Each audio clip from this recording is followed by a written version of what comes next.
50 वर्षापूर्वी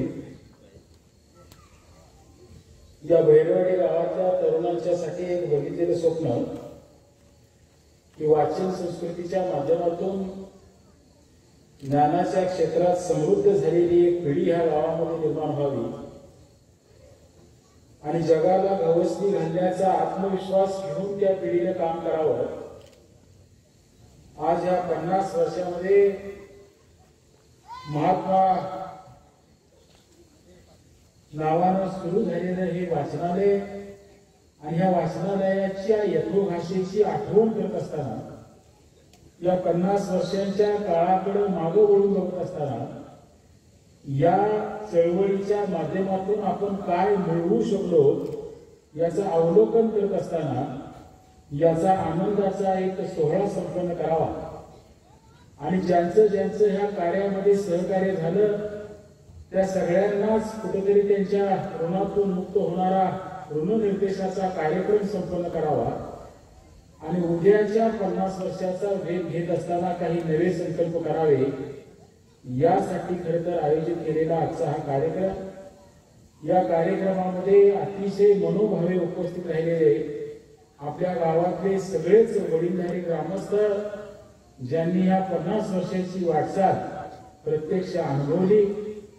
खऱ्या अर्थानं गाव माझा आणि मी गावाचा ह्या संकल्पनेतून माझ्या गावानं मला काय दिलं या विषयावर स्वतःला झोकून देऊन या स्पर्धेच्या युगामध्ये ताकदीनं उभा करणारे माझे सगळे युवक सहकारी मित्र, आदरणीय महिला भगिनी, खरं तर आजच्या कार्यक्रमाचे प्रमुख पाहुणे आपल्या पश्चिम महाराष्ट्राच्या पदवीधर विभागातून खरं तर जो आमदार निवडून जातो सगळ्या पदवीधरांनी मिळून विधान परिषदेमध्ये पदवीधरांच्या प्रश्नांच्या सोडवणुकीसाठी एक आमदार निवडावा यामध्ये मोठ्या मताधिक्याने निवडून येण्याचं सामर्थ्य ज्यांनी दाखवलं आणि पदवीधरांच्यातला लोकप्रतिनिधी हा सन्मान ज्यांनी स्वतःच्या आयुष्याला जोडून दिला ते क्रांती कारखान्याचे चेअरमन आमचे सहकारी माझे विधिमंडळातले सहकारी आदरणीय अरुणांना खरं तर ह्या वाचनालयाचा ज्यांना पुरस्कार आज आपण दिला आणि ह्या वाचनालयाच्या फोटोग्राफीच्या निमित्तानं सुरू झालेली त्यांची आठवण त्यांच्या कार्यकर्तृत्वाशी जोडून खरं तर समाजातल्या एका शाहीराला आज त्यांनी पुन्हा लोकांच्या समोर आणायचा प्रयत्न केला। ते कोल्हापूरचे शाहीर आदरणीय राजू राऊत।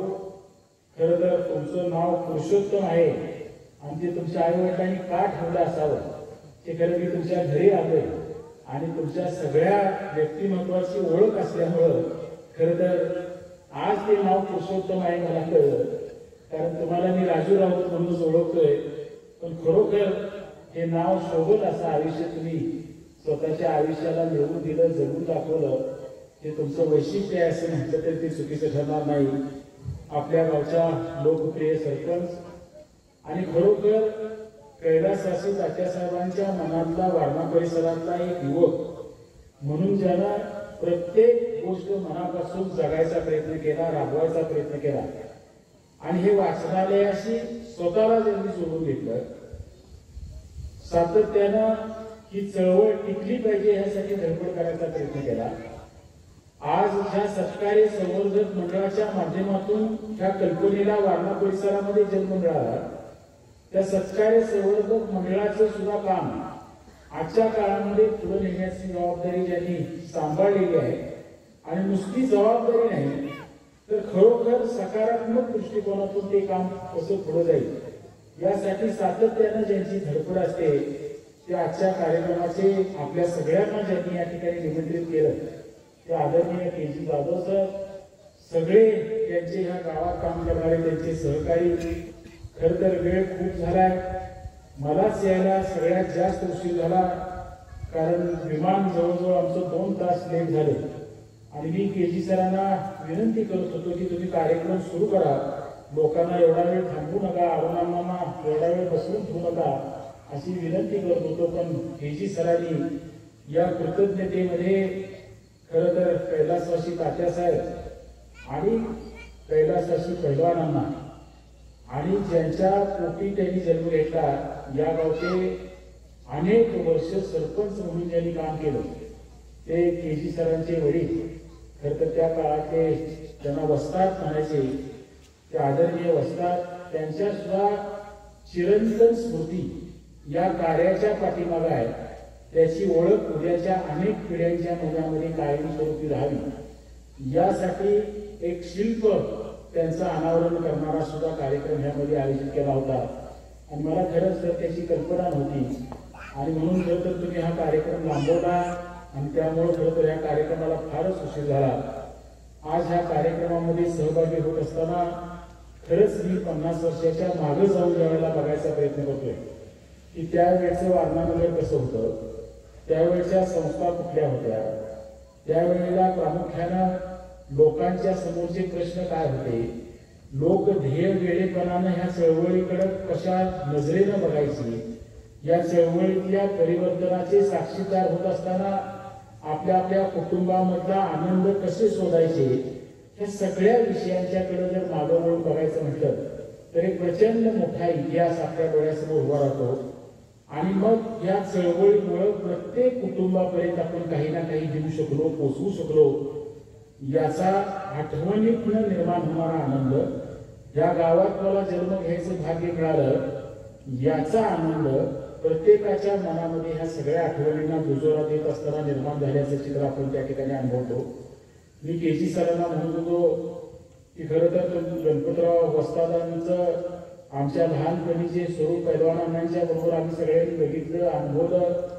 निष्ठा कशा असाव्या, किती वर्ष किती कुटुंब एकत्र राहू शकतात, कशा पद्धतीनं मैत्री जपू शकतात, त्याचं उदाहरण कसं असावं, यापासून अनेक आदर्शांच्याकडे खरं तर ह्या विषयाचा विचार तुमच्या माझ्या डोळ्यासमोर उभा राहतो. या गावातली तालीम आदर्श झाली पाहिजे. या गावातल्या नव्या पिढीनं व्यसनाधीनतेकडे न वळता प्रामुख्यानं मनाबरोबर मनगटातल्या शक्तीतनं स्वतःला निर्माण केलं पाहिजे. याच्या पाठीमागं त्यांनी लावलेली धडपड, प्रचंड मोठं दानपट्टा चालवण्याचं स्वतःमध्ये निर्माण केलेलं कौशल्य आणि ते कौशल्य पुन्हा पुढच्या पिढ्यांच्याकडे जावं यासाठी मनापासून ह्या तालमीसाठी त्यांनी दिलेला वेळ, त्याच्यासाठी केलेली धडपड, याच्यापासून ह्या वाचनालयापासून करेल अनेक गोष्टी आणि त्यातले सकारात्मक जे काही निर्माण झालेल्या गोष्टी आज आपल्या सगळ्यांच्या डोळ्यासमोर साक्षात वेगळ्या वेगळ्या यशस्वी गाथांच्या माध्यमातून उभा आहे. त्याचं वर्णन खरं तर ह्या MPSC मध्ये पास झालेल्या ह्या गावातल्या मुलांच्या सत्काराच्या रूपाने केलं. ज्या मुलांचा सत्कार झाला त्यांचं कौतुक आपण करत होतो, पण मला आनंद वाटला की काही पालकांचा ज्यावेळेला आम्ही सत्कार केला आणि त्यांच्या मनामध्ये म्हणजे माझ्या मुलामुळे माझा ह्या व्यासपीठावर सन्मान झाला किंवा माझ्या मुलाच्या सन्मान स्वीकारायसाठी मला ह्या व्यासपीठावर जाता आलं, आज त्यांच्या मनामध्ये निर्माण झालेला जो आनंद होता, खरं तर मला वाटते हा आनंद कशात मोजता येईल असं मला वाटत नाही.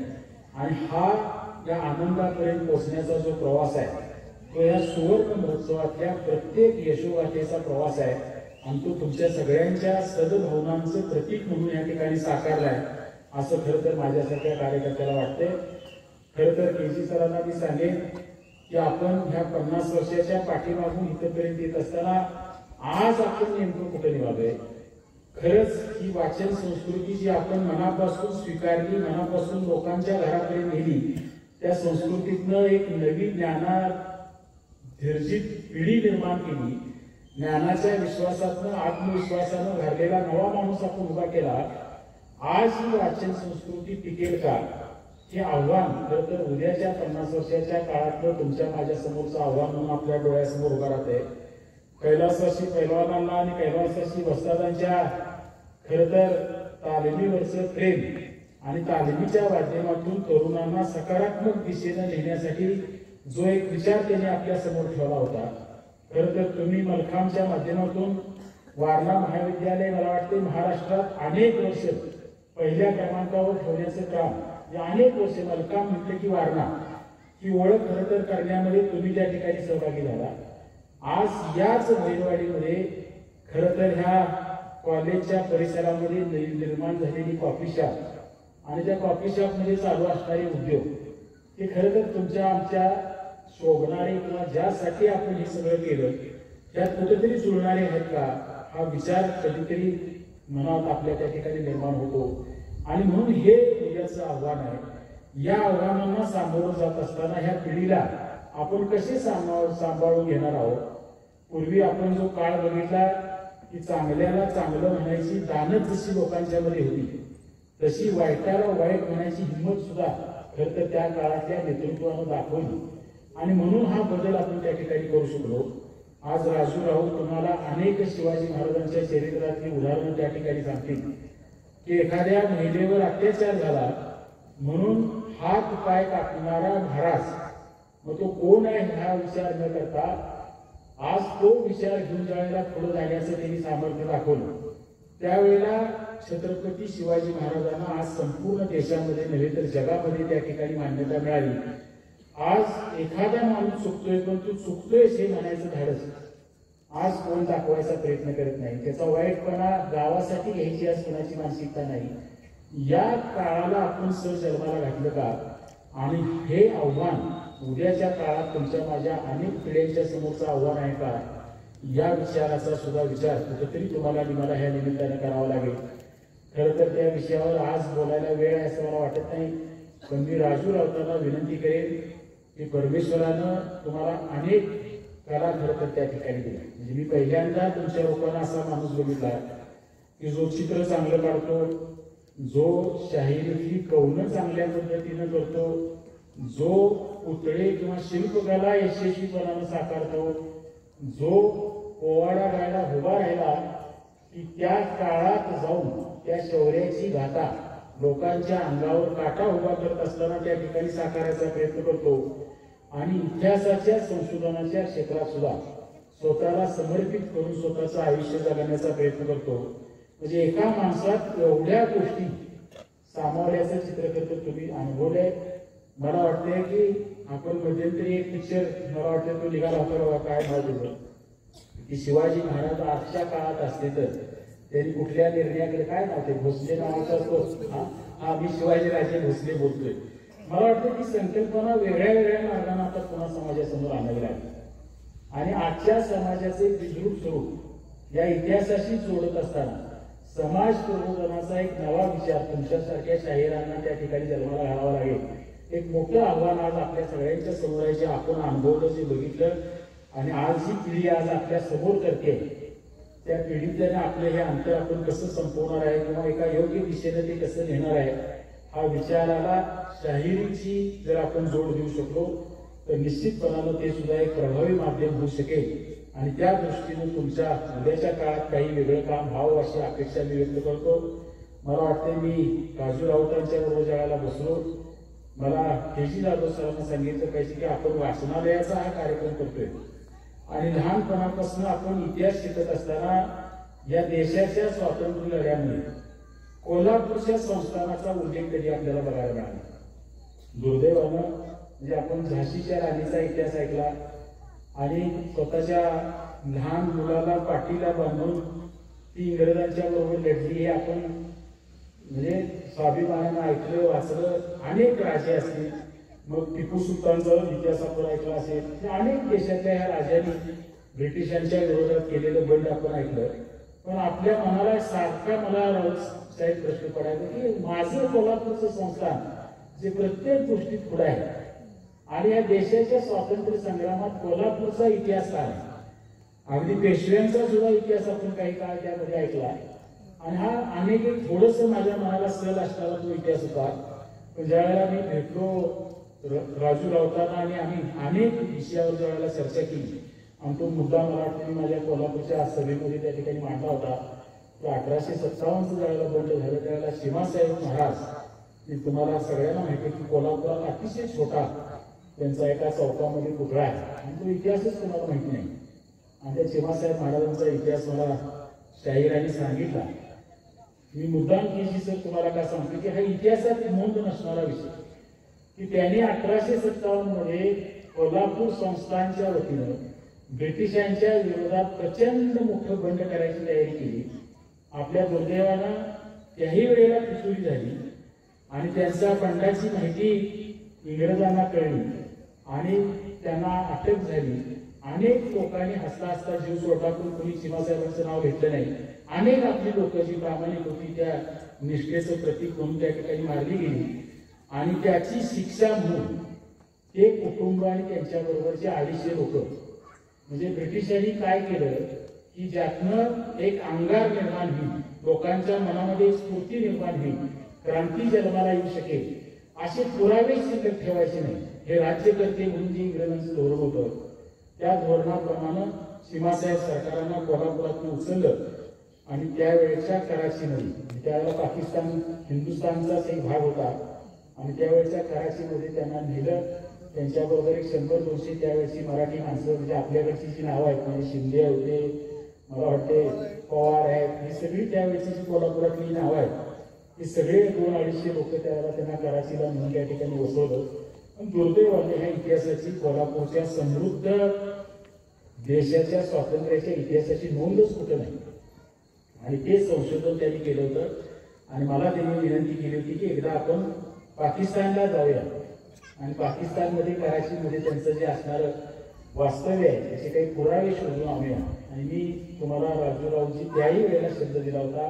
आजही मेहरेवाडीत तुम्हाला सांगतो की मी हा विषय विसरलेलो नाही आणि निश्चितपणानं कुणी नाही नेलं तर मी तुम्हाला पाकिस्तानला नेणार आणि हा इतिहास कोल्हापूरचा जो वैविध्यमान इतिहास आहे तो समोर आणायचा आपण निश्चितपणाने प्रयत्न करूया ही अपेक्षा व्यक्त करतो.